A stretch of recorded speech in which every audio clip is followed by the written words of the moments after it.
Terima kasih Tuhan Yesus yang baik. Terima kasih Allah kami. Terima kasih Roh Kudus. Kami percaya Engkau ada Bapa pada saat pertemuan kami pada hari ini. Karena itu kami rindu Bapa untuk mengerti apa yang menjadi kehendak-Mu. Urapi setiap wanita-wanita daripada NDC Women Bapak, kami percaya yang hadir semuanya begitu antusias untuk mendapatkan apa yang menjadi pesan Tuhan. Karena kami tahu kehidupan pada saat ini semakin banyak yang digoncangkan, tapi satu hal yang kami pegang, Allah kami adalah Allah yang tidak tergoncang. Terima kasih Tuhan Yesus, dalam namamu kami ucap syukur. Aku secara pribadi, kami sama-sama belajar Tuhan, gak ada yang lebih. Tapi kami belajar tentang kebaikan Tuhan, tentang kasih Tuhan, tentang apa yang harus kami lakukan menghadapi kehidupan ini bersama dengan Tuhan. Terpujilah Engkau Tuhan Yesus, haleluya, amin. Ya, oke, shalom semuanya. Bagaimana semua? Saya boleh lihat wajah-wajah nggak sih? Karena aku suka lihat wajah-wajah cantik biar semangat ya. Oke, semuanya cantik. Tadi saya pakai baju warnanya beda. Pas saya lihat putih langsung saya berubah. Soalnya biar sama dengan angel-angel wanita NDC ya. Oke, siap dengan firman Tuhan? Yuk kita buka Mazmur 92 ayat 12 sampai dengan 15 ya. Kita buka Mazmur 92 ayat 12 sampai dengan 15 ya, tentang distraction ya, temanya distraction ya, tentang penghalang ya, tentang gangguan ya. Oke. Nah, dikatakan begini, orang benar akan bertunas seperti pohon korma, akan tumbuh subur seperti pohon aras di Libanon. Mereka yang ditanam di bait Tuhan akan bertunas di pelataran Allah kita. Pada masa tua pun mereka masih berbuah, menjadi gemuk dan segar untuk memberitakan bahwa Tuhan itu benar, bahwa Ia gunung batuku dan tidak ada kecurangan padanya. Luar biasa ya. Kalau kita baca sepintas kita pasti semuanya suka, betul. Semua kita pasti pengen seperti ini ya. Apalagi dikatakan di masa tua makin berbuah, makin gemuk, makin segar ya. Kalau sementara pada saat ini sekarang orang makin banyak yang kurus, betul. Karena mungkin keadaan goncangan, masalah pandemi, masalah ekonomi. Tapi dikatakan ini makin berbuah, makin segar, makin gemuk. Ya bukan gemuk karena kolesterol, tapi karena gemuk karena senang, karena happy, karena damai sejahtera, karena bersama dengan Tuhan ya. Ini bukan hal yang wajar ya. Dunia sekarang ini mengalami defisit, tapi kita dikatakan anak-anak Tuhan, wanita-wanita Tuhan semakin segar, semakin berbuah, semakin gemuk dikatakan ya. Gemuk artinya apa? Gemuk rohani, gemuk damai sejahtera, gemuk sukacita, gemuk berkat. Intinya banyak hal-hal yang luar biasa. Ditambah lagi coba kita buka Lukas 21 ayat 18 sampai dengan 19 supaya di tempat ini jangan kita melihat pandemi ini berarti sudah the end of segalanya, sudah nggak ada lagi harapan. Siapa bilang? Firman Tuhan tadi mengatakan bahwa wanita-wanita Tuhan yang tertanam dikatakan akan mengalami perbedaan. Lukas 21 ayat 18 sampai dengan 19. Demikian firman Tuhan. Tetapi tidak sehelai pun dari rambut kepalamu akan hilang. Tadi lagu tadi sebagai peneguhan ya. Nggak seizin Tuhan. Kalau nggak seizin Tuhan, satu helai rambut pun nggak akan hilang dalam kehidupan kita. Artinya Tuhan sangat-sangat detail, sangat memperhatikan sampai sekecil-kecilnya hidup kita. Bahkan dikatakan kalau kamu tetap bertahan, kamu akan memperoleh hidup. Nah ini kata kunci. Karena kenapa dikatakan kamu dapat bertahan? Karena di akhir zaman ini, karena begitu banyak goncangan, banyak wanita-wanitanya Allah yang tadinya luar biasa, mulai goyah, mulai gak yakin, mulai mundur. Makanya akhirnya dikatakan tadi kalau kita bisa bertahan menghadapi apapun yang pada saat ini dikatakan kita akan hidup ya. Nah ini bicara tentang apa sekecil apapun dalam kehidupan kita, tetap God is in control. Tuhan tetap yang kontrol. Nah, tapi fakta dikatakan ya banyak yang tidak bertahan. Nah, ini peneguhan lagi buka Mazmur 37 ayat 25. Ibu-ibu, kalau yang berkata ini Ibu Indri mungkin kita bisa nggak percaya. Tapi percayalah, ini yang berkata adalah seorang yang bernama Daud, raja yang sangat diurapi, yang sangat dikasihi Tuhan ya. Mazmur 37 ayat 25. Dahulu aku muda, sekarang telah menjadi tua, tetapi tidak pernah kulihat orang benar ditinggalkan atau anak cucunya meminta-minta roti. Wow, kalau buat saya ini saya pegang betul-betul. Kata Tuhan, kata firman Tuhan yang berkata adalah Daud yang orang yang sangat dikenal oleh Allah. Bukan orang yang cuma hanya jual kecap, bukan cuma jual obat, bukan hanya cuma jual iklan produk. Tapi dikatakan aku tidak pernah melihat orang benar ditinggalkan, apalagi anak cucunya meminta-minta. Ini jaminan yang luar biasa ya. Makanya dikatakan harusnya kita meresponi bagaimana firman Tuhan. Harusnya kita bilang yes. Makanya kita nggak jadi pribadi yang memble, nggak jadi pribadi yang lemah, nggak jadi pribadi yang dalam keadaan, aduh, tapi kan itu kan hanya cuma sekedar cerita, Bu Indri. Siapa bilang sampai hari ini firman Tuhan tetap sama, iya. dari dulu, sekarang, sampai selama-lamanya. Nah, harusnya wanita-wanita Allah, wanita-wanita NDC woman, itu harusnya kita menjadi wanita-wanita pemenang, berbeda, antusias, semangat, apapun yang kita hadapin. Kenapa bilang? Karena pola pikir kita sudah diubahkan. Waktu kita mendengar tentang kebenaran firman Tuhan, yes, Tuhan katakan Tuhan akan memelihara kita, dikatakan berbuah, dikatakan segar, dikatakan juga tadi, dikatakan apa? Pembawa kabar baik. Bukan hanya itu, keturunan kita pun akan dipelihara Tuhan, kita nggak akan ditinggalkan Tuhan. Bahkan kalau kita baca Ulangan 1 ayat 30-32, itu dikatakan apa? Tuhan berjalan depan kita. Jadi menghadapi pandemi ini, sebelum kita jalan menghadapinya, Tuhan sudah berjalan di depan. Bahkan bukan hanya itu, Tuhan berperang menghadapi masalah kita. Dan bukan hanya itu, dikatakan Tuhan menggendong kita. Kapan kita digendong oleh Tuhan? Waktu kita capek, waktu kita bilang Tuhan nggak sanggup lagi, Tuhan gendong.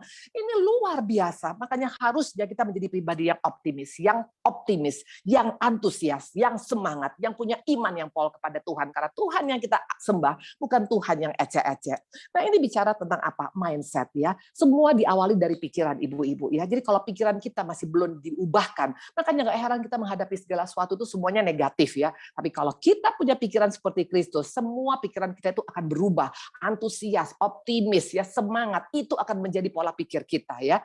Nah, membangun punya pola pikir positif itu ada 3 hal. Pertama, membangun diri kita sendiri. Kedua, kita bisa membangun kepada orang lain. Ketiga, kita bisa membawa aura yang menyenangkan hati Tuhan. Nah, hari ini kita akan belajar ya. Nah, coba satu lagi buka Habakuk 3. Waktu engkau dan saya punya pandangan, punya pola pikir yang diubahkan Tuhan ya. Habakuk 3 ayat 17 dan 18 bisa kita aminkan. Dikatakan begini, sekalipun pohon ara tidak berbunga, pohon anggur tidak berbuah, hasil pohon zaitun mengecewakan, sekalipun ladang-ladang tidak menghasilkan bahan makanan, kambing domba terhalau dari kurungan, dan tidak ada lembu sapi dalam kandang. Namun, perhatikan ini yang luar biasa. Ini adalah statement daripada wanita-wanita Allah yang luar biasa. Ya, walaupun pohon ara tidak berbuah, walaupun pohon anggur tidak berbuah, walaupun hasil pohon zaitun mengecewakan, walaupun ladang-ladang tidak menghasilkan, walaupun kambing domba terhalau, tapi dikatakan namun aku akan bersorak-sorak di dalam Tuhan, beria-ria dalam Allah yang menyelamatkan aku. Allah Tuhanku itu kekuatanku, yang membuat kakiku seperti kaki rusa, yang membiarkan aku berjejak di bukit-bukit untuk memimpin biduan dengan permainan kecapi. Ini adalah perkataan daripada seorang Daud. Nah, lagi-lagi ya, ibu-ibu, kalau kita ikut Tuhan, hanya kita ingin semuanya happy-happy, semuanya baik-baik saja. Kita bukan wanita hebatnya Tuhan. Wanita hebatnya Allah adalah apa? Sekalipun, dikatakan sekalipun, tapi tetap kita bisa antusias, semangat. Karena rancangan Tuhan sama kita bukan rancangan kecelakaan. Itu masa depan yang penuh harapan. Nah, ini modal kita menghadapi akhir zaman. Nah, kita akan lihat nanti ya. Kita akan lihat nanti fakta di lapangan bagaimana. Banyak orang Kristen yang down pada saat ini. Mana buktinya? Ayub pun pernah waktu itu hampir tergelincir. Kita buka Ayub 3 ayat 24 sampai dengan 25. Ibu-ibu, Ayub pernah tergelincir. Padahal dia adalah orang saleh. Makanya jangan main-main dengan pola pikir kita. Kalau pola pikir kita nggak kita jaga, iblis masuk di sana. Dikatakan seperti ini, karena yang kutakutkan itulah yang menimpa aku, dan yang kucemaskan itulah yang mendatangi aku. Aku tidak mendapat ketenangan dan ketentraman. Aku tidak mendapat istirahat, tapi kegelisahanlah yang timbul. Ini pengakuan yang jujur daripada seorang Daud, seorang Ayub. Waktu dia punya masalah, waktu masalah ekonominya, masalah bisnisnya, masalah anaknya, masalah penyakitnya, itu membuat dia mulai cemas ya. Nah, tapi yang luar biasa akhirnya Ayub dikatakan banting setir ya, dia tidak mau tenggelam dengan ketakutan, dengan kekhawatirannya. Akhirnya Tuhan kembalikan 2 kali lipat dari semua yang terhilang. Itulah Tuhan kita. Allah kita nggak pernah mengizinkan kita terpuruk selamanya. Percayalah, di balik angin, di balik hujan tetap ada matahari yang akan bersinar. Nah, waktu kita melihat Tuhan dengan cara yang salah, ini membuat kita makanya gampang menyerah ya. Nah, dikatakan Ayub akhirnya berubah, dia banting setir. Nah, coba kita bandingkan dengan wanita yang satu ini. Dia bukan wanita hebat menurut dunia ya. Bahkan dia dikatakan wanita yang punya masalah. Tapi perhatikan, sikap dia meresponi masalah membuat Tuhan sampai berpaling kepada dia. Kita buka Matius 9 ayat 20 sampai dengan 22 supaya kita belajar pada hari ini ya. Waktu kita hanya waktu kita hanya memfokus kepada masalah kita tidak akan bisa seperti dia. Perhatikan Matius 9 ayat 20 sampai dengan 22. Pada waktu itu seorang perempuan yang sudah 12 tahun lamanya menderita pendarahan maju mendekati Yesus dari belakang dan menjamah jumbai jubahnya. Karena katanya dalam hatinya, perhatikan, ini katanya dalam hatinya, asal ku jamah saja jubahnya, aku akan sembuh. Ini pola pikir yang positif. Ini bukan pola pikir yang memble, bukan yang negatif, yang sudah yang mati-matilah, hancur-hancurlah, cerai-cerailah. No, dia katakan asal ku jamah jubahnya. Ini bicara apa? Asal ku pegang firman Tuhan, asal aku percaya kepada firman Tuhan, maka aku pasti akan mengalami pemulihan. Perhatikan, dikatakan ayat berikutnya, tetapi Yesus berpaling dan memandang dia serta berkata, teguhkanlah hatimu hai anakku, imanmu telah menyelamatkan engkau. Maka sejak saat itu sembuhlah perempuan itu. Waktu pola pikir kita berubah, di sana akan terjadi hal-hal yang luar biasa. Makanya iblis main di pola pikir, ya. Makanya dikatakan tadi di sini terbukti Tuhan dikatakan berpaling. Tuhan melihat, Tuhan memandang kita. Kapan Tuhan memandang wanita? Bukan karena kita cantik, bukan karena kita kaya, bukan karena kita hebat, tapi waktu kita punya sikap yang berbeda, kita katakan asal ku pegang firman Tuhan, asal aku pegang janji Tuhan, aku percaya aku akan mengalami pemulihan. Itu wanita hebatnya Tuhan. Nah, pertanyaan sekarang ya, banyak di Alkitab ternyata banyak wanita-wanita nggak seperti ini. Makanya ada kita mulai marah kepada Tuhan, mulai komplain kepada Tuhan. Mana contohnya? Kita buka Markus ayat 37-38. Karena hidup kekristenan nggak selalu mulus, ibu-ibu. Ada kalanya badai, tiba-tiba sekonyong-konyong. Pandemi datang, tiba-tiba kita nggak pernah tahu. Tiba-tiba usaha kita nggak jalan. Tiba-tiba kita sakit. Tiba-tiba masuk ICU. Tiba-tiba kita kehilangan orang-orang kita kasih. Perhatikan Markus 4 ayat 37-38. Jangan sampai ini menjadi gaya hidup kita. Lalu mengamuklah taufan yang sangat dahsyat dan ombak menyebur masuk ke dalam perahu sehingga perahu itu mulai penuh dengan air. Ini jelas mereka ikuti firman Tuhan, mereka ikut perintah Tuhan, mereka melakukan kehendak Tuhan, tapi diizinkan ada taufan yang dahsyat, bukan taufan yang ecek-ecek. Pandemi ini adalah taufan yang dahsyat. Tuhan izinkan kita mengalami, ya. Pertanyaan, bagaimana respon kita yang menentukan. Perhatikan apa respon daripada murid-murid. Pada waktu itu Yesus sedang tidur di buritan sebuah tilam. Perhatikan, Yesus tetap ada loh dalam perahu. Yesus bukan nggak ada, tapi apa kata murid-murid? Perhatikan, Guru, engkau tidak peduli kalau kita binasa. Nah, ini nggak main-main. Kita curiga sama Tuhan, kita kecewa sama Tuhan, kita marah sama Tuhan.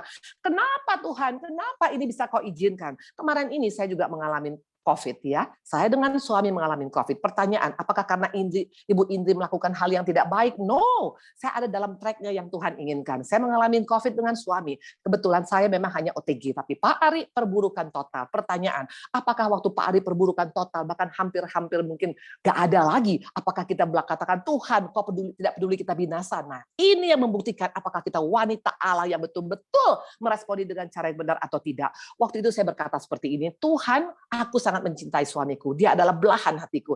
Tapi apapun Tuhan keputusanmu, kalaupun Tuhan engkau mau ambil, aku tahu kau lebih sayang sama suamiku daripada aku serahkan padamu. Tapi kalaupun Tuhan mau berikan kesembuhan, aku percaya engkau adalah Allah yang baik, Bapa yang baik, yang tidak mungkin memberikan ular kepada anak yang meminta ikan, atau memberikan batu pada anak yang minta roti. Itu saya punya sikap, itu respon saya, dan apa yang terjadi akhirnya Pak Ari boleh disembuhkan. Kami berangkat dengan pesawat SOS ke Surabaya, dan dalam waktu hampir sebulan kami di sana, kami boleh sembuh. Semua itu bisa terjadi, tapi respon kita yang sangat menentukan. Ingat, Bapa kita Bapa yang baik, nggak pernah memberikan hal yang tidak baik pada kita.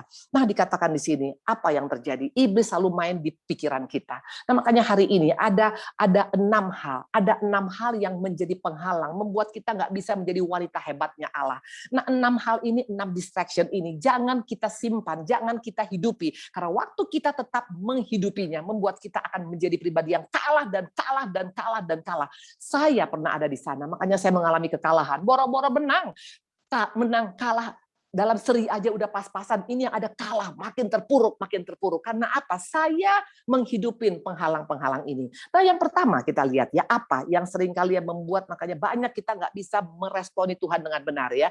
Makanya kenapa kita nggak bisa mengalami janji Tuhan, nggak mengalami waktu Tuhan memberikan kemenangan pada kita. Yang pertama, nah kita coba buka Kejadian 1 ayat 31 ya, supaya di tempat ini nanti kita akan koreksi. Nah, ibu-ibu yang kekasih, sebelum kita nanti ini, tolong semua sediakan kertas sama bolpen ya.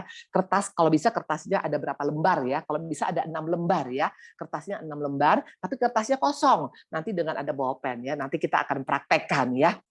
Nah, dikatakan Kejadian 1 ayat 31. Maka Allah melihat segala sesuatu yang dijadikannya sungguh amat baik ya. Sister, Ini adalah karakter daripada Yesus. Tuhan kita adalah Allah yang nggak pernah hanya sekedar baik, nggak sekedar rata-rata, tapi sungguh amat baik. Semua yang Tuhan berikan kepada umat manusia semua sungguh amat baik. Itulah Allah kita. Dia adalah Allah yang excellent. Mana bukti Tuhan kita Allah yang excellent? Anaknya saja diberikan yang tunggal pada kita. Bukan anak angkat, bukan anak tiri, anak kandungnya, anaknya diberikan kepada kita. Artinya apa? Supaya tidak ada satupun kita binasa. Tuhan kita selalu berikan yang terbaik. Tapi masalahnya, distraction yang pertama, penghalang pertama, seringkali kita mengaku anak Tuhan, wanita hebatnya Tuhan, tapi kita berikan yang asal kepada Tuhan. Nah ini nggak main-main, kita kasih yang asal sama Tuhan. Kita kadang-kadang kasih sama Tuhan tuh KW1, KW2, kesannya memang mirip yang ori, tapi tetap itu hanya KW. Please lah, kasihlah yang terbaik pada Tuhan. Nah saya mau tanya, menurut kita kenapa Tuhan begitu sangat-sangat salut kepada perempuan pejinah yang memberikan dia minyak narwastu? Kita buka Lukas 7 ayat 44 sampai 46. Kita lihat ya, Tuhan sangat menghargai waktu kita berikan yang terbaik pada Tuhan. Dikatakan Lukas 7 ayat 44 sampai 46, dan sambil berpaling pada perempuan itu, ia berkata pada Simon, perhatikan, Simon mengundang Tuhan, itu mengundang makan, itu baik betul. Tapi perhatikan apa Tuhan punya respon kepada Simon. Dia lihat begini. Dia lihat kepada Simon, engkau lihat perempuan ini, aku masuk rumahmu namun engkau tidak memberikan aku air untuk membasuh kakiku. Tapi dia membasahi kakiku dengan air mata dan menyekanya dengan rambutnya. Engkau tidak mencium aku, tapi sejak aku masuk ia tidak henti-hentinya mencium kakiku. Engkau tidak meminyaki kepalaku dengan minyak, tapi dia meminyaki kakiku dengan minyak wangi. Tuhan puji terus luar biasa. Kenapa? Apakah karena perempuan ini cantik, karena dia kaya, karena dia hebat? No, karena dia berikan yang terbaik pada Tuhan. Bayangkan kaki Tuhan dipakai minyak wangi yang mahal. Pelayanan sekecil apapun yang diberikannya, tapi selalu yang terbaik, maka Tuhan puji.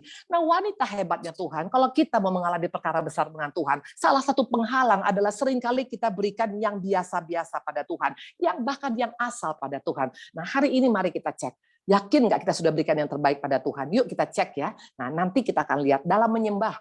Seringkali kita berkata kita menyembah Tuhan, tapi masih asal. Contoh soal, sambil menyembah kita main HP. Itu fakta banyak di gereja saya lihat ya. Bahkan mungkin Ibu Indri pun tanpa disadari seperti itu. Nah intinya seringkali kita menyembah Tuhan pun masih asal. Apalagi memberi pun masih asal. Memberinya yang asal ya. Tapi coba kalau kita makan sekarang mungkin di luar sana, wah bisa luar biasa. Tapi untuk Tuhan cari yang paling kecil ya. Itu memberi yang asal. Apalagi melayani juga asal ya. Datang terlambat, pulang paling cepat. Karena takut nanti macet di parkiran. Betul. Itu asal. Apalagi berpakaian asal ya, udah tahu sekarang kita itu harusnya menjaga aurat kita ya, tapi ini masih pakai hal-hal yang membuat orang menjadi tersandung.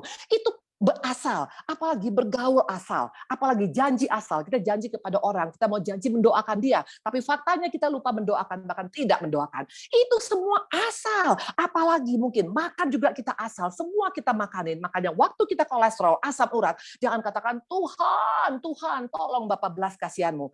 Sering kali kita masih asal. Nah waktu kita masih asal, yakin kita menjadi wanita Allah yang luar biasa ya.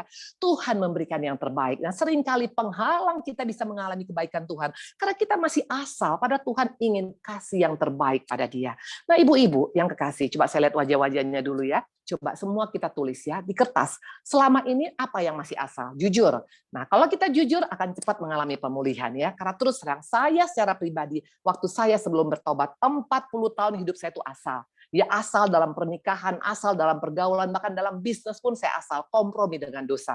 Nah waktu kita masih asal, nggak akan bisa menjadi wanita luar biasanya Tuhan ya. Jadi bukan hanya masalah sekarang, kan saya sudah menyembah Bu Indri, saya sudah ke gereja, tapi berikan yang terbaik ya dalam mendengar firman, yang terbaik dalam menyembah, yang terbaik dalam berpakaian, yang terbaik ya. Waktu kita tidak asal, itu Tuhan perhitungkan luar biasa. Nanti catat ya sister-sister, apa yang selama ini masih asal. Mungkin ngomong kita suka asal ya, suka ngomong-ngomong yang nggak penting. Misalnya kayak dulu saya paling sering suka ngomong gini, ya udahlah saya mati aja. Itu asal. Betul, hati-hati, perkataan anak Tuhan itu punya kuasa. Waktu kita ngomong asal mungkin kepada suami kita, ya udah cerai aja, itu asal. Jadi bukan hanya masalah sekarang nggak ke gereja atau ke gereja, tapi hati-hati dengan sikap yang asal kita.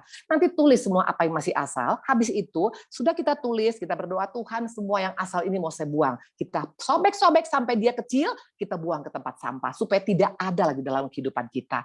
Itu yang pertama. Nah yang kedua kita akan lihat ya, jadi virus pertama adalah virus apa? SAL. Padahal dari Tuhan adalah apa? Selalu memberikan yang terbaik bagi kita. Semua yang terbaik bagi anak-anak Tuhan. Tapi kita seringkali berkata mengasihi Tuhan, tapi seringkali kita kasih yang asal sama Tuhan. Itu yang pertama. Yang kedua, Kisah Rasul 20 ayat 35b. Ini seringkali masih ada dalam hidup kita ya. Waktu kita nggak mau melepaskan ini, akan sangat sulit kita menjadi wanita hebatnya Tuhan. Kisah 20 ayat ke-35b ya. Dalam segala sesuatu telah kuberikan contoh kepada kamu bahwa dengan bekerja demikian kita harus membantu orang-orang yang lemah dan harus mengingat perkataan Tuhan Yesus sebab Ia sendiri telah mengatakan adalah lebih berbahagia memberi daripada menerima. Nah, ini yang kedua, sister. Yang kedua, kalau kita mau mengalami perkara besar dengan Tuhan, salah satu penghalang adalah apa? Kita bukan suka memberi. Padahal Tuhan ajarkan, Tuhan bilang orang yang suka memberi adalah orang berbahagia. Tapi kita lebih suka diberi. Misalnya apa ya? Kita lebih suka didoakan daripada mendoakan. Kita lebih suka dikuatkan daripada menguatkan. Kita lebih suka diberkati daripada memberkati. Kita lebih suka diperhatikan daripada memperhatikan. Nah, waktu kita hanya suka terus ya, diperhatikan ya, harus dikunjungi ya. Kalau nggak dikunjungi kita ngambek ya. Nah, ini bukan pribadi wanita hebatnya Tuhan ya. Tuhan akan sangat-sangat kecewa. Kita akan kecewa dengan dunia. Karena dunia ini nggak selalu makan kita ya. Hanya Tuhan yang selalu memperhatikan kita. Nah, waktu kita hanya maunya diperhatikan, tidak akan bisa bertahan ya. Nah, mungkin kita bilang, Bu Indri, bagaimana mau memperhatikan orang? Bagaimana mau berkati orang pada saat ini? Sekarang aja saya aja juga punya masalah ya. Ekonomi saya juga susah ya.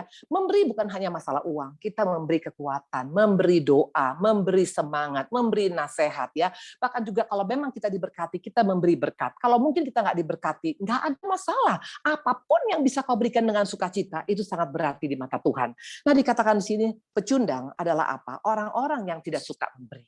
Nah, bagaimana dengan kita wanita-wanita? Kita hanya mau tetap mau diperhatikan? Nggak bisa. Di akhir zaman ini dibutuhkan wanita-wanita yang memperhatikan, mendoakan. Kalau kita bilang bagaimana Bu Indri? Saya sendiri punya masalah. Kita belajar daripada janda miskin. Janda miskin hanya memberikan 2 peser loh. Pada orang-orang kaya pada saat itu memberikan banyak. Tapi apa kata Tuhan? Janda ini memberikan yang paling besar. Karena apa? Dia memberi dalam kekurangannya. Jadi jangan tunggu sampai kita nggak ada masalah, baru kita mau melakukan Walaupun kita punya masalah, kita masih bisa mendoakan orang, masih bisa menguatkan orang, masih bisa memberikan kekuatan pada orang. Itu wanita-wanita akan mengalami semua janji-janji Tuhan. Jadi waktu kita hanya masih all about me, nggak bisa, nggak bisa ibu-ibu ya. Nah, mungkin kita bilang ya ibu ini kan hanya teori ya. Enggak ya, saya enggak ngomong tentang teori. Kalau mau jujur, pandemi ini sekarang sudah cukup lama, betul? Sudah cukup lama, sudah hampir setahun setengah. Tapi saya mengalami pandemi bukan setahun setengah, ibu-ibu. Tahu berapa lama? Sudah hampir 4 tahun. Hampir masuk 4 tahun. Apa yang saya alamin? Nah, saya kasih tahu sedikit, supaya di tempat ini jangan kita pikir bahwa harus semuanya baik, baru kita bisa Saya sekarang mengalami gugatan. Bayangkan, gugatan oleh abang kandung saya sendiri. Ada 9 gugatan di pengadilan. Bukan 1 ibu-ibu, tapi ada 9 gugatan pengadilan. Pertanyaan, apakah karena mengalami masalah langsung, aduh saya nggak sempet-sempetlah doain orang, nggak sempet-sempetlah memperhatikan orang. No, waktu engkau belajar seperti janda miskin, dalam keadaan punya masalah, masih tetap bisa di sana Tuhan akan perhitungkan. Karena wanita Allah bukan wanita yang tergantung sikon, tapi dalam keadaan dikatakan pohon zaitun nggak berbuah, walaupun pohon ara nggak menghasilkan, tapi tetap aku mau beria-ria untuk Tuhan. Itu wanita yang akan mengalami sebuah janji Tuhan. Dan perhatikan bonus apa yang terjadi. Dari 9 gugatan, 6 sudah menang. Saya sangat percaya kalau kita betul-betul mau melakukan apa yang menjadi bagian kita, wanita hebatnya Allah adalah wanita yang memberi, maka Tuhan akan tolong kita. Dan saya percaya kalau 6 sudah Tuhan tolong, 9 pasti akan Tuhan tolong luar biasa. Wanita-wanita, jangan tergantung sikon. Kalau kita tergantung sikon, ikut Tuhan. Tergantung sikon dalam memberi, tergantung sikon dalam menguatkan orang. Nggak akan pernah kita bisa menjadi wanita hebatnya Allah. Itu yang kedua. Yang ketiga dikatakan ya, yang ketiga ya, yang membuat sering kali distraction yang ketiga adalah apa? Kita gampang capek menghadapi ibu ini. Ada di sini yang capek, coba jujur. Ayo buat tanda jempol, tanda ini ya. Bikin mengaku dosa itu luar biasa loh di hadapan Tuhan ya. Capek Bu Indri, sampai kapan Bu Indri? Bisa memang capek ya. Tapi apakah gara-gara capek kita kalah? Please lah, kita buka Kejadian 29 ayat 18 sampai 20. Bisa capek, tapi itu salah satu penghalang. Jangan hidup dengan capek ya. Kejadian 29 ayat 18 dan 20. Yakub cinta kepada Rahel. Sebab itu ia berkata, aku mau bekerja padamu 7 tahun lamanya untuk mendapatkan Rahel, anakmu yang lebih muda. Jadi bekerjalah Yakub 7 tahun lamanya untuk mendapatkan Rahel. Tapi yang 7 tahun itu dianggap seperti beberapa hari saja karena cintanya kepada Rahel. Nah, kalau kita mau menjadi wanita hebatnya Tuhan, mau menikmati janji Tuhan, jangan ada istilah capek. Walaupun masalah kita belum selesai, tetap belajar untuk menikmati hari lepas hari. Karena waktu engkau bisa menikmati, akhirnya kita akan mendapatkan Rahel. Nah, kalau saya mau jujur ya, sekarang ini semua kita pasti mengalami banyak. Nah, waktu dalam keadaan kemarin itu, waktu saya mengalami COVID dengan Pak Ari, ya itu bukan main-main. Sister, bayangkan dalam keadaan kondisi saya itu sebenarnya saya hanya OTG ya. Saya juga isoman dengan suami. Sampai hari ketiga kami isoman, masih fine. Tapi hari ketiga Pak Ari perburukan. Dia punya paru-parunya itu ketutup sampai 60% dan juga semakin buruk. Akhirnya kami masuk rumah sakit. Nah, waktu hari keempat itu sebenarnya saya sudah di PCR. Tahu apa yang terjadi? Saya negatif. 2 kali di PCR saya negatif. Orang biasanya kalau negatif senang ya, tapi saya malahan dalam keadaan tidak terlalu senang. Kenapa? Karena berarti saya harus meninggalkan suami saya.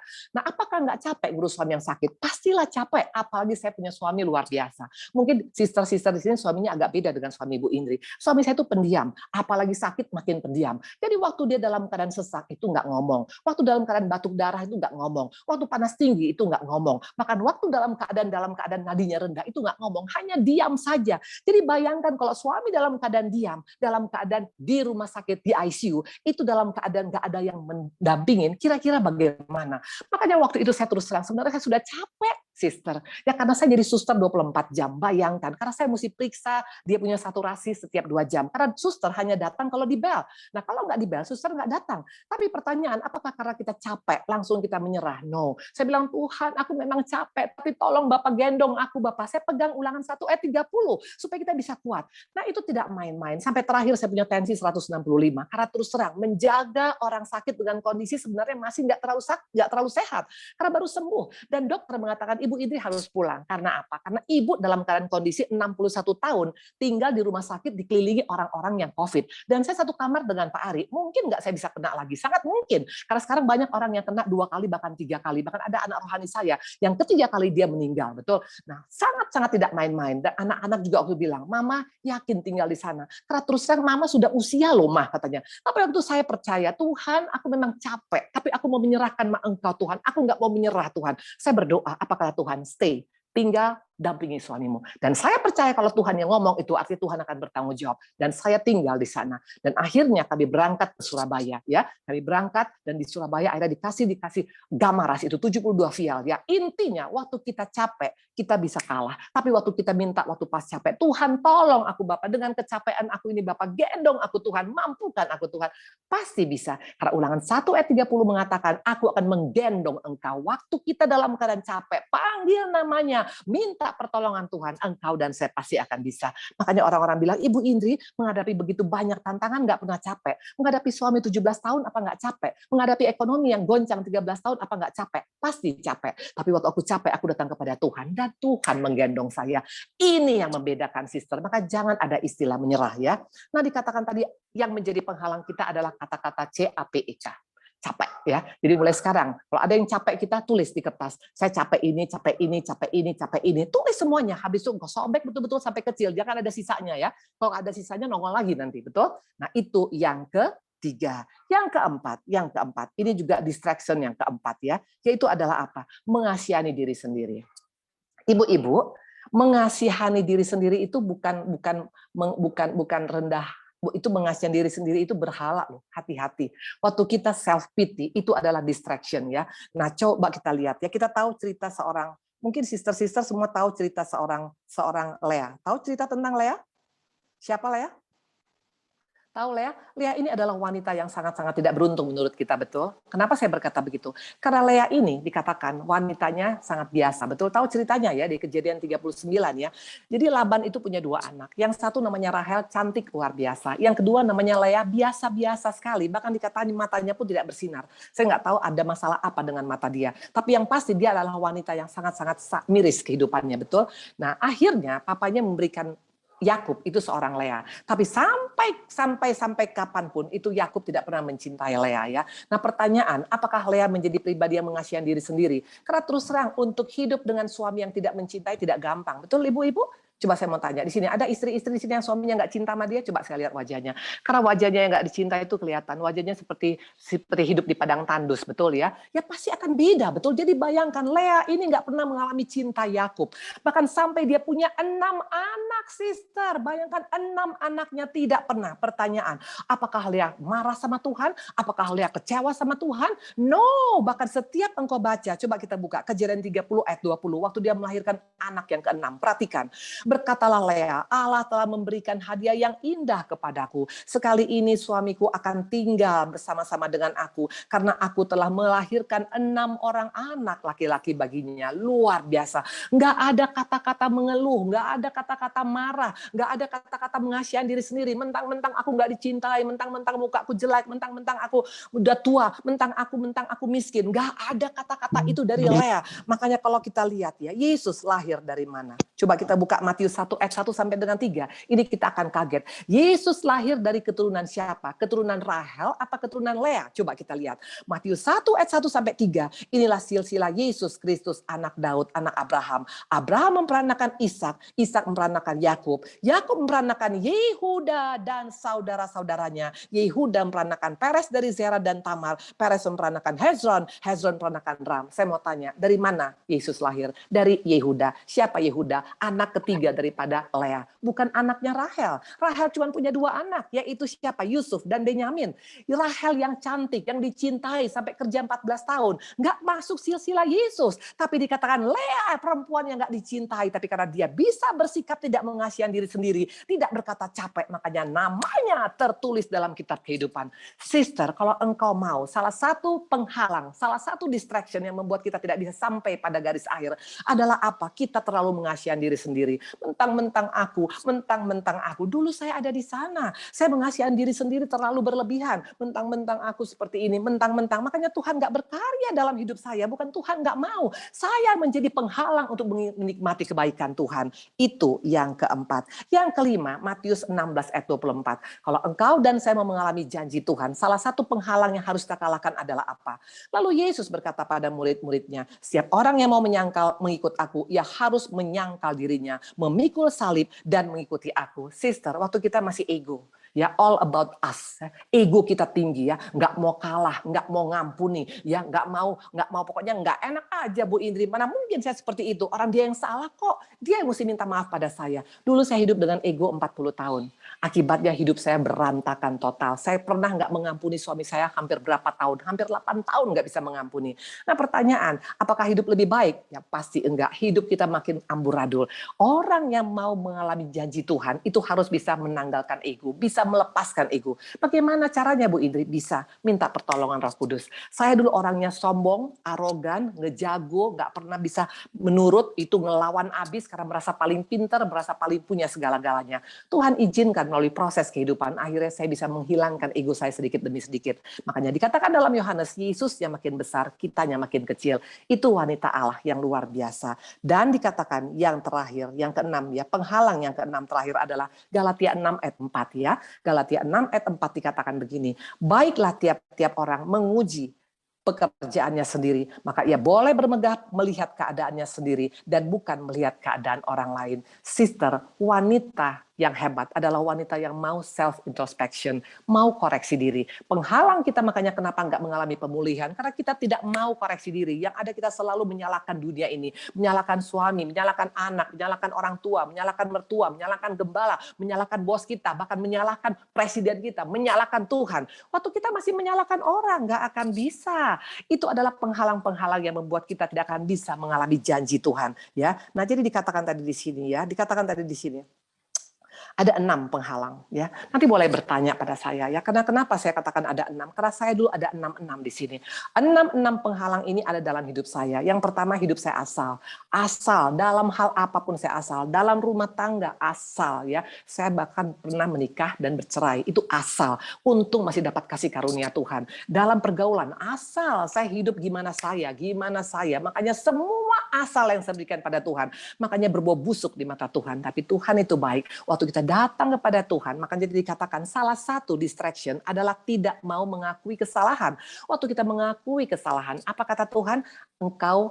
Tuhan kita adalah setia dan adil. Semua pelanggaran kita dihapuskan. Yang kedua dikatakan ya, kita harus mau ya. Penghalang kedua adalah seringkali kita inginnya selalu diperhatikan. Makanya gampang tersinggung. Nanti nggak diperhatikan, kita mulai tersinggung. Waktu kita sakit nggak ditelepon, udah mulai nggak mau lagi ke gereja. Nah ini bukan wanita hebatnya Tuhan, nggak akan mengalami. Karena ada kalanya dunia ini memang nggak mau mekan kita. Hanya Tuhan yang mau memperhatikan kita. Tuhan datang ke dunia untuk melayani, bukan untuk dilayani. Tapi sering kali kita datang ke dunia ini untuk mau dilayani, bukan mau melayani. Nggak seperti itu ya. Yang ketiga dikatakan jangan gampang menyerah ya. Nikmati masalah. Karena ingat, masalah bersama dengan Tuhan endingnya pasti yang terbaik. Masalah tanpa Tuhan kita akan babak belur ya. Nikmati masalah karena pasti ujung-ujungnya pasti yang terbaik. Yang keempat, jangan gede ambek ya.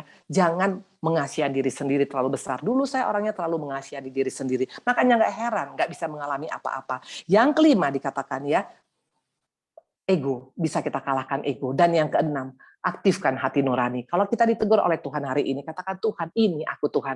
Aku masih asal di sini Tuhan. Aku masih gampang, masih belum bisa Tuhan. Aku pengennya terus Tuhan. Aku pengen diperhatikan suami terus. Aku pengen diperhatikan mertua terus. Ada kalanya kita nggak diperhatikan. Tapi waktu kita nggak diperhatikan, coba kita belajar memperhatikan. Itu luar biasa. Termasuk juga penyangkalan diri adalah mengampuni. Kalau kita masih belum bisa mengampuni, itu sangat sulit, sister ya. Saya pernah nggak mengampuni dan akibatnya sangat amburadul. Jadi hari ini pesan Tuhan kepada setiap kita. Ya, dikatakan distraction itu ada 6. Ada 6 penghalang kita bisa menikmati janji Tuhan. Yang pertama karena hidup kita yang asal. Kedua karena kita lebih suka daripada Yang ketiga karena kita nggak mau menikmati masalah. Ya kita nggak mau menjalani masalah. Kita nggak mau menjalani proses. Yang keempat ya kita masih suka gampang tersinggung. Kita mengasihani diri sendiri. Yang kelima nggak siap untuk menyangkal diri kita. Masih egonya tinggi. Dan yang keenam nggak mau koreksi diri. Nah waktu ini masih dalam hidup kita. Percaya, yakin kita bisa menikmati janji Tuhan. Janji Tuhan tadi dikatakan kita berbuah, kita gemuk, kita dikatakan segar. Dan yang kedua janji Tuhan tidak akan pernah meninggalkan kita. Bahkan janji Tuhan dikatakan bahwa apa anak cucu kita akan tidak pernah minta-minta. Nah kenapa kita nggak mengalami koreksi dari 6 hal tadi? Masih ada nggak dalam hidup kita? Kalau masih ada, tinggal gampang sama Tuhan. Katakan Tuhan, ampuni aku Tuhan. Ternyata aku masih asal di sini Tuhan. Ampuni aku Tuhan. Ternyata aku masih terlalu mengasihani diri sendiri Tuhan. Intinya apapun yang kita alamin, kalau hari ini ditegur oleh Roh Kudus, katakan Tuhan, aku mau berubah. Tuhan memberkati. Kita berdoa ya. Tuhan Yesus, terima kasih Allah kami yang baik. Kami sangat percaya Bapa, Engkau tidak pernah menjanjikan yang tidak baik pada anak-anak-Mu, pada wanita-wanita Allah. Bahkan Engkau berkata, dunia berkata, wanita-wanita yang sudah masuk usia, mungkin sudah masuk ke angka 50, 60, 70, itu adalah wanita-wanita yang sudah lemah. Tapi Engkau tidak menjanjikan seperti itu.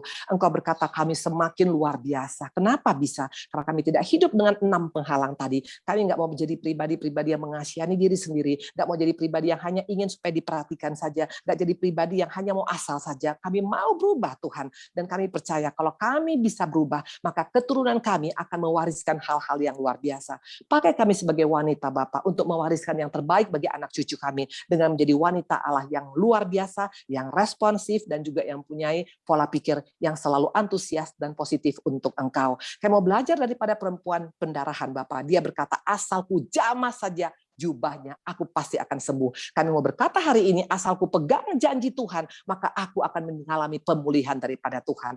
Terima kasih Bapak yang baik, berkati untuk NDC Women, berkati untuk apapun yang kami dengar hari ini, terpujilah Engkau. Dalam namamu kami mengucap syukur, haleluya, amin. Tuhan berkati. Shalom Ibu Indri. Ya sayang. Ibu Indri Pardede Arya. Hai, Tina cantik, si sayangku keren, I love you. Ibu, terima kasih banyak atas sharingnya hari ini yang sangat menguatkan kami semua, selalu memberi semangat dan selalu memberkati kami para wanita di NDC Women. Bu, saya Krisantina mewakili NDC Women akan mengajukan beberapa pertanyaan yang masuk ke room chat kami. Yes. Pertanyaan pertama. Dalam kehidupan rumah tangga, seringkali banyak wanita atau istri nggak bisa fokus melayani Tuhan karena menghadapi banyak tuntutan dari keluarga, misalnya menghadapi suami yang keras, yang kata-katanya kasar, yang seringkali menjatuhkan gitu, Bu. Bagaimana cara yang paling bijaksana untuk mengatasi semua distraction itu, tapi kita bisa tetap fokus memprioritaskan Tuhan? Nah ini pengalaman hidup saya ya, Tin, yang saya sampaikan ya, karena saya nggak mau nyampaikan teori ya. Nah waktu saya melayanin ya, apakah langsung semuanya mulus? Pastilah enggak ya, pastilah enggak ya. Ada kalanya waktu pernah saya masih ingat, waktu saya mau melayanin, waktu itu Pak Ari pas memang baru sembuh dari sakit, memang saya salah ya. Seharusnya saya mesti bijaksana waktu itu. Nah waktu itu Pak Ari bisa sampai marah sekali, bahkan sampai saya dijemput dari gereja. Itu pas saya mau naik mimbar, itu datang saya punya pegawai, dia bilang, Bu Indri cepat Pak Ari sudah marah-marah di rumah, itu semua sudah dia marah-marahin. Nah pertanyaan, apakah kita bertahan bilang, oh enggak, karena ini adalah pekerjaan Tuhan, maka saya tidak bisa meninggalkan gereja. Nah di sini kita kadang-kadang diperhadapkan dengan kita pelayanan Yerusalem atau pelayanan ujung bumi dulu.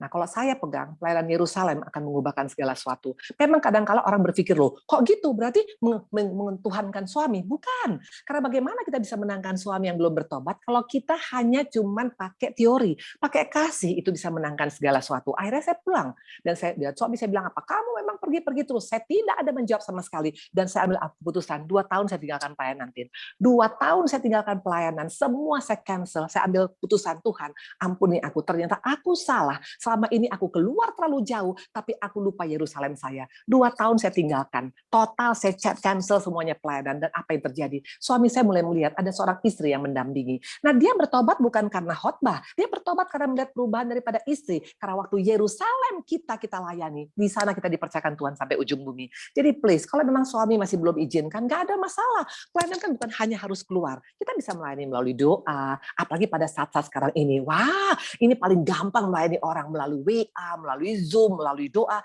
Kayak saya seperti ini sekarang. Saya sekarang hampir lebih banyak melayani dengan Zoom sekarang. Tapi suami lagi makan di depan bisa. Kalau dulu saya mesti ninggalin. Jadi semua itu pasti bisa asal kita minta hikmat Tuhan. Yang penting ingat, pelayanan bukan hanya di luar. Nomor 1 harus dari Yerusalem dulu supaya kita jadi berkat Yerusalem. Karena kalau kita pelayanan keluar tapi nggak jadi berkat di luar, saya yakin itu bukan dari Tuhan. Seperti itu. Baik. Jadi mengutamakan pelayanan di Yerusalem dengan kasih ya Bu ya. Yes. Oke, kita lanjut ke pertanyaan kedua ya Bu. Yes. Bagaimana cara kita membangkitkan orang yang sudah terdistract dengan masalah hidupnya? Yang sudah terdistract dengan masalah hidupnya dan saat ini sudah sangat terpuruk. Kita sudah mendoakan, sudah menolong juga dengan tindakan, tapi saat ini belum ada hasilnya. Ya. Nah, makanya dikatakan, kalau dikatakan dalam firman Tuhan, ada yang menanam, ada yang menumbuhkan seperti itu ya. Jadi kita lakukan bagian kita sayang. Kita tidak bisa paksa orang karena saya sudah mendoakan, karena saya sudah memperhatikan, pasti dia akan langsung pasti akan berubah. Belum tentu, tapi paling tidak kuasa doa itu luar biasa ya. Kayak saya mendoakan Pak Ari berapa lama? 17 tahun. Apakah gara-gara itu saya capek? Enggak lah ya. Minimal waktu dulu pulang jam 3 pagi, sekarang jam 2:30. Haleluya, ada perubahan. Minimal dari 2:30 sekarang jadi jam 2. Haleluya. Dan waktu kita bisa mensyukurin perubahan sekecil apapun dari orang-orang yang kita layanin, itu akan membuat kita happy. Kita nggak bisa paksa, karena yang harus kita lakukan adalah bagian kita, jangan bagian orang yang kita ambil. Karena Tuhan pun nggak mengajarkan kita memaksa bagian orang, betul? Tuhan aja mengadakan free will, ya. Artinya bagian kita lakukan, kita doakan, kita perhatikan, bagian yang menumbuhkan itu bagian Roh Kudus. Seperti itu. Oke. Jadi kita terus melakukan bagian kita dengan setia ya Bu ya. Yes. Terus bersyukur untuk setiap perubahan sedikit pun ya Bu ya. Yes. Karena memang kita harus melayani dengan kasih dan tanpa berharap ya. Kalau kita berharap pada manusia pasti kecewa. Kita berharap pada Tuhan dan waktunya Tuhan pasti indah. Pegang itu janji Tuhan. Amin. Oke Bu, pertanyaan ketiga. Banyak hal-hal kecil yang sebenarnya merupakan distraction dalam hidup kita. Namun kita sering nggak menyadarinya. Bagaimana caranya supaya selalu aware dan tidak terkecoh dengan distraction seperti itu? Apa tandanya kalau kita terdistract dan bagaimana mengatasinya? Nah, saya kasih kesaksian hidup saya ya, ini contoh. Waktu pandemi awal sayang, itu masih fine, sebulan masih oke. Saya bulan kedua udah mulai bosan karena nggak keluar rumah, betul? Nah, mulailah saya buka TV. Buka TV, awalnya saya buka TV hanya cuma dengar-dengar berita. Tapi terus waktu itu anak-anak bilang, "Ma, itu Netflix filmnya bagus-bagus." Nah, mulailah saya buka Netflix dan ternyata ada si film Korea Captain Ri. Dan apa yang terjadi, aku akhirnya nonton Captain Ri itu sampai akhirnya aku dalam jam 2 malam masuk ke selimut supaya bisa selesaikan. Apalagi waktu si Captain Ri berpisah dengan pacarnya ini.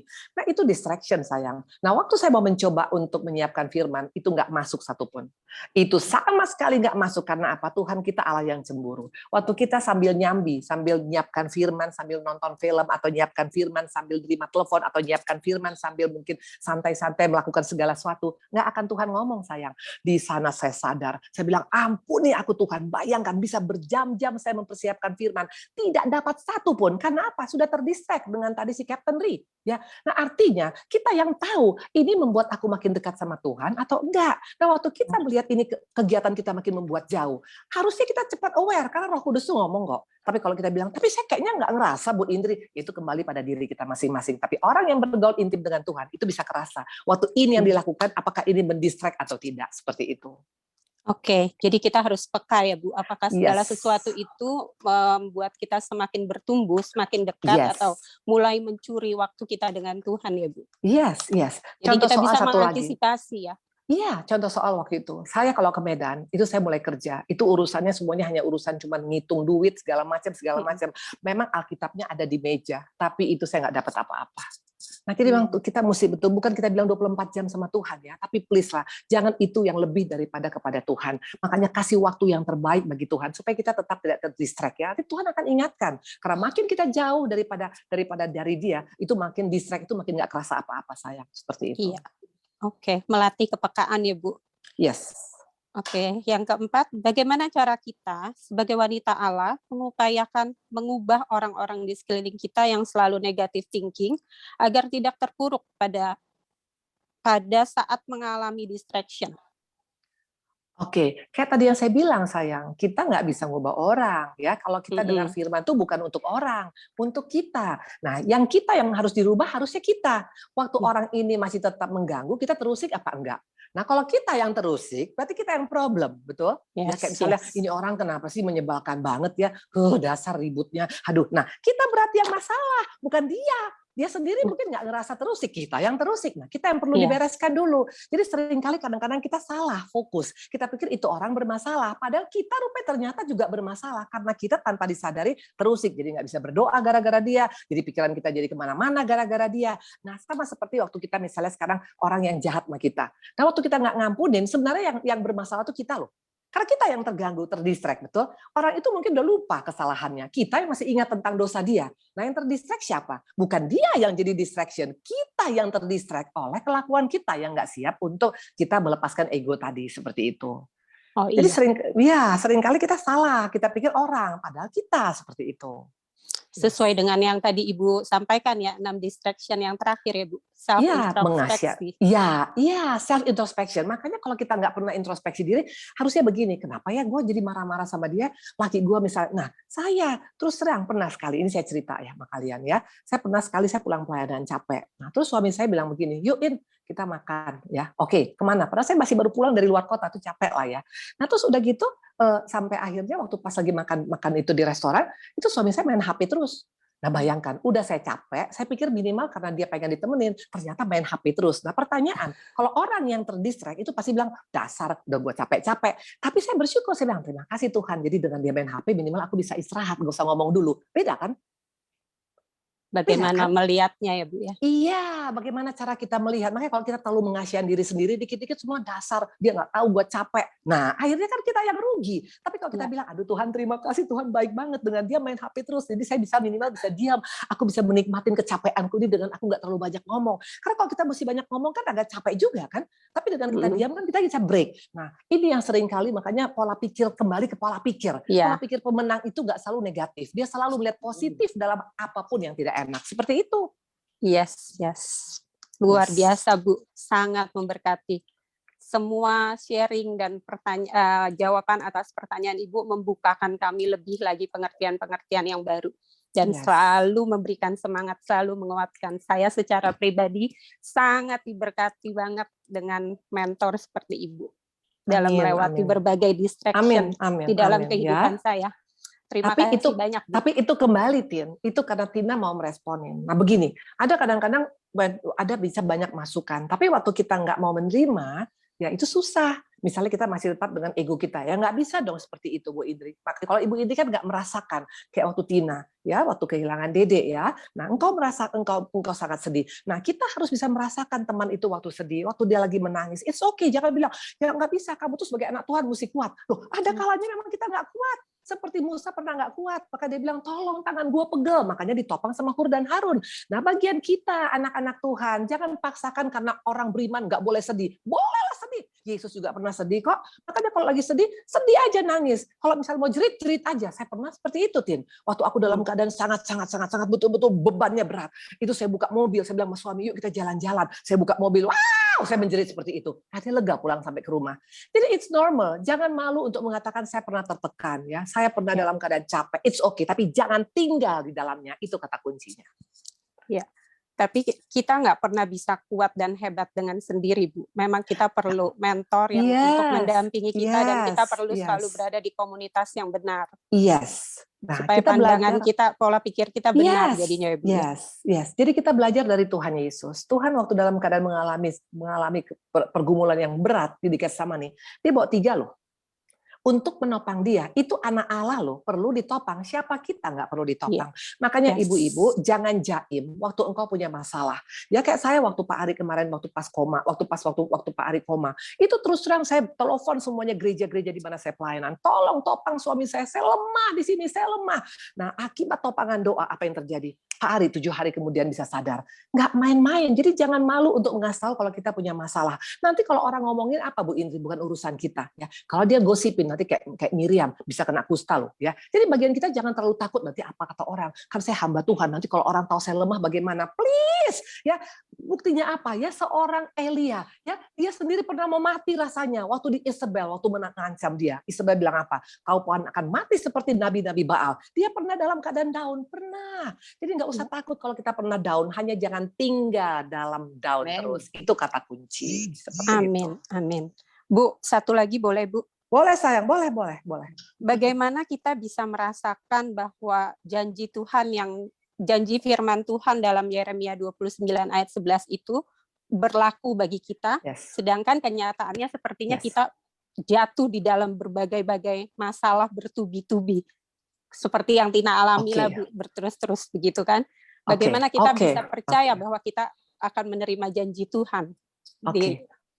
Luar biasa. Nah, sekarang sayangku, kalau engkau sekarang berkata, Bu, kenapa saya sudah dalam Tuhan, tapi saya mengalami masalah bertubi-tubi, betul? Nah, saya percaya, tanya kamu, udah selesai nggak titik sampai kamu titik hidup kamu? Belum kan? Masih koma kan? Masih koma. Kalau masih koma, nikmati dulu dong, ya. Karena Tuhan tuh nggak pernah bohong dengan janjinya. Selama kita masih koma, masih dalam keadaan koma, belum titik, berarti masih ada rencana Tuhan yang luar biasa. Sekarang Tina nggak tahu, tapi nanti Tuhan akan berkata, sekarang aku tahu. Itu ada kata-kata dalam Roma, dikatakan seperti itu. Sama kayak Ibu Indri. Waktu Ibu Indri mengalami masalah dengan rumah tangga 17 tahun. Kalau Ibu Indri terus bilang, sampai kapan Tuhan? Sampai kapan Tuhan? Kita kan akan capek, itu terus sih, itu distraction. Nah makanya kayak Yakub dikatakan, dia nikmatin 7 tahun, oke, 14 tahun, oke. Dapat tuh Rahel akhirnya. Nah seringkali iblis yang pakai dengan kata-kata lihat kan percuma. Engkau sudah ikut Tuhan, percayalah Tin, Tuhan tuh nggak pernah bohong. Dia adalah Allah yang luar biasa. Kalau engkau pernah mengalami kebaikan Tuhan sebelumnya, Tuhan akan mengalami hal sama. Dan biasanya makin banyak kita punya proses, makin banyak berkat yang luar biasa Tuhan siapkan. Itu pasti terjadi. Karena caranya Tuhan tuh luar biasa. Makanya Ibu ini karena sudah ngalamin 17 tahun masalah rumah tangga, 13 tahun masalah ekonomi, sekarang menghadapi gugatan pengadilan, aku sama sekali nggak ciut. Kenapa bilang? Karena Tuhanku yang pelihara hidup saya. Nggak akan dia berikan ular kepada orang yang minta ikan. Nggak akan diberikannya batu pada orang minta roti. Itu pegang sebagai janji Tuhan. Makanya pesan saya kepada sister-sister di sini, pada saat sekarang ini, berusaha hafal ayat. Hafal ayat, supaya waktu pas kita diserang masih jahat, itu kita pakai ayat. Yesus dicobai 3 kali, dia pakai ayat semua loh. Ada tertulis. Jadi jangan pikir, tapi kan nggak usah lah Bu Indri. Harus bisa ayat itu kau hafal, kau lakukan, itu ada power yang luar biasa. Nah, kalau kita hanya cuman bilang ya udahlah pokoknya kata Tuhan akan ditolong, nggak ada kekuatan. Tapi waktu engkau pakai ayat bahwa Tuhan tuh nggak pernah membiarkan, nggak pernah meninggalkan, Ibrani, itu akan membuat engkau, aku yakin Tuhan bersama dengan aku, dan Tuhan berkata, aku yang berperang menghadapi musuhmu. Maka perkatakan firman. Ini waktunya memperkatakan firman supaya kita bisa kuat menghadapi pandemi, karena semua digoncangkan pada saat ini. Pakai firman. Yesus pakai firman, kita juga pakai firman, ya. Jadi biasakan hafal ayat-ayat, ayat kekuatanmu harus ada. Kalau saya sekarang banyak baca dari Yehezkiel, Yeremia, itu Nehemia, itu daripada Tawarikh, itu banyak sekali ayat-ayat yang luar biasa, ya. Selain Mazmur, selain Matius, selain semuanya yang lain-lain, seperti itu. Ya, seperti Yusuf ya Bu ya, melewati berbagai proses. Dia bilang, kamu mereka-rekakan yang jahat, tapi Tuhan membuatnya sebagai kebaikan. Ya, tahu itu ayat mana? Itu dari mana ayatnya? Yohanes 10 ayat 10. Yohanes 10 ayat 10. Itu dikatakan iblis datang untuk mencuri, membunuh, membinasakan. Tapi Tuhan datang. Aku datang untuk memberikan hidup. Hidup yang berkelimpahan. Nah, itu ayat yang dipegang oleh Yusuf. Padahal kan itu ayat belum ada. Tapi dia pegang itu bahwa manusia boleh mereka-reka, tapi Tuhan memberikan pada kebaikan. Nah, itu perkatakan. Makanya membuat kita kuat. Jangan hanya cuma nonton Korea, ya. Mana coba saya lihat, sister-sister yang suka nonton Korea ini kelihatan dari wajah-wajahnya. Ya, makanya nggak heran waktu ada masalah langsung down. Ibu Idri waktu nonton si Captain Ri, itu iman saya semakin lemah. Makin takut menghadapi COVID. Tapi sekarang siapa takut? COVID memang ada, tapi Tuhanku jauh lebih besar daripada COVID. Dan bukan aku yang berperang menghadapi COVID. Tuhanku yang berperang. Coba kita buka sebagai ayat terakhir. Ulangan 1 ayat 30-32. Yuk sama-sama kita baca. Ya, nggak usah dibuka mute-nya, tapi kalau mau baca sama-sama di tempat. Tina mungkin boleh baca. Ya. Coba kita baca. Ini ayat kesukaan saya. Ini saya cinta banget sama ayat ini. Karena ini menjadi modal saya untuk menghadapi apapun. Ulangan 1, ayat 30 sampai dengan 31.